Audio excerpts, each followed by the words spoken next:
বন্ধুরা, আবার একটা তোমাদের সামনে রেসিপি নিয়ে ফুলকপি আলু রেসিপি নিয়ে চলে এলাম তোমাদের মাঝে।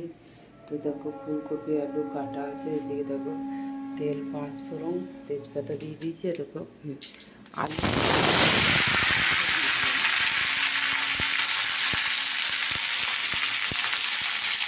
দিয়ে দিলাম।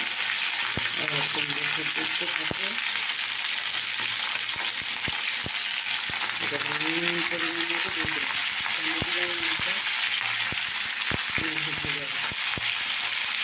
নুনটা দিয়ে দিলাম। আমরা যেমন খাই এটাকে বলে দিয়ে দিলাম।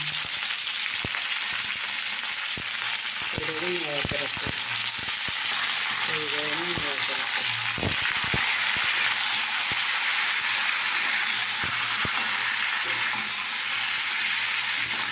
এখনকার দিনে তো ফুলকপিটাই বেশি ভালো লাগছে। ফুলকপি আলু তো সত্যিই ভালো লাগে। এরপরে যদি একটু মাছ করে তাহলে তার বলতেই হয় না।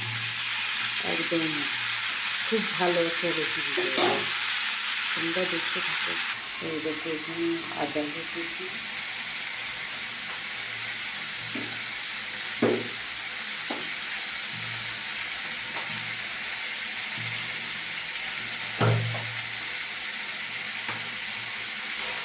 আদা বসিয়েছি, এখানে আদাটা একটু দিয়ে দিলাম। জিরে দিয়ে দিলাম।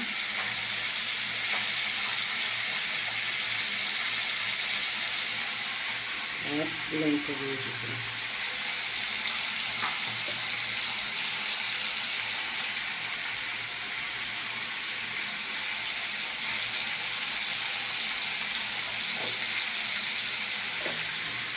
আর কিছু ভালো করে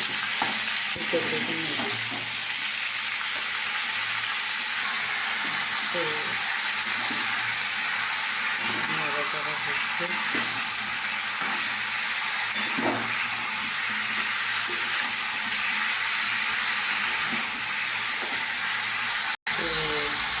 কষা কষা হয়ে যাচ্ছে। ওইটুকু আলু দিয়ে দিলাম, বান্নাটা দিলাম। তো তোমরা দেখতে থাকো। আমি এবারে এটা একটু নাড়াচাড়া করে আমি এবারে একটু চাপা দিয়ে দেবো, কেননা যেহেতু এটা আবার বান্নাটা খুব কষছে।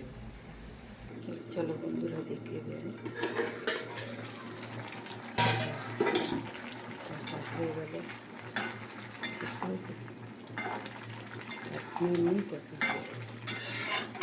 এটা সম্পূর্ণ একটা নিরামিষ রেসিপি। কষে নিয়েও হয়, আবার এইভাবে কষে নিয়েও হয় এটা। তো তোমরা দেখতে থাকো।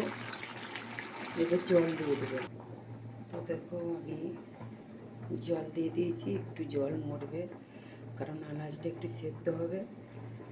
তো আমার একটুখানি সেদ্ধ হলেই রেসিপিটা হয়ে যাবে। তা তোমাদের এই রেসিপিটা কেমন লাগলো অবশ্যই কমেন্ট করে জানাবে। আবারও বলছি, ফুলকপি আলু ডাব ডাব করে আলু কেটে নিয়েছি, একটু মোটা হবে। আর ফুলকপি একটু মোটা মোটা কেটে নিয়েছি। তেল, পাঁচ ফোড়ন, তেজপাতা দিয়ে ভালো করে ওটাকে কষিয়ে নিলাম একটু নুন হলুদ দিয়ে। তারপরে আমি আদা একটু দিয়েছি, আদা মানে কুড়ে দিয়েছি, একটু লঙ্কা গুঁড়ো, একটু জিরে গুঁড়ো। ওটাকে জলে মিক্সড করে আমি দিয়ে ফুলকপিতেই আমি দিয়ে দিয়েছি বান্নাটা। ওটা নাড়াচাড়া করে একটু জল দিয়ে নাড়াচাড়া করে একটু মরা মরা হয়েছে, তখন আমি এটাকে দিয়ে দিয়েছি। দিয়ে তারপরে হয়ে গেল, জল ঢেলে দিয়েছি। একটু সেদ্ধ হলেই হয়ে যাবে। তোমাদের এই রেসিপিটা কেমন লাগলো অবশ্যই জানাবে।